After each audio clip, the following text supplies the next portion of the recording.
Kwamba mnamo tarehe 14 mwezi wa 9 mwaka 2025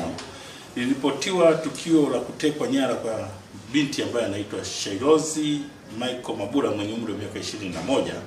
Alikuwa ni mwanachuo katika chuo cha Mzumbe, chuo kikuu cha Mzumbe ndaki ya Mbeya, ambaye alikuwa katika kitivo cha sheria na alitekwa na watu wasiofahamika, ambapo tarehe 16 mwaka 2025 mwezi wa 9 majira saa 5, yani tarehe 16 mwezi wa 9 mwaka 2025 majira saa 5 usiku, huko mtaa wa Moravian uliopo kata ya Isyesye jijini Mbeya, mwili wa mwanachuo huyo ulikutwa ukiwa umechomwa moto. Kwa hiyo baada ya tukio la kutekwa, matokeo yake tarehe 16 mwezi wa 9 majira ya saa 5 za usiku kwenye huo mtaa wa Moravian niliosema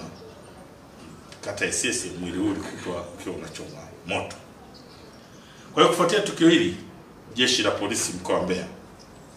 ilianza ufuatiliaji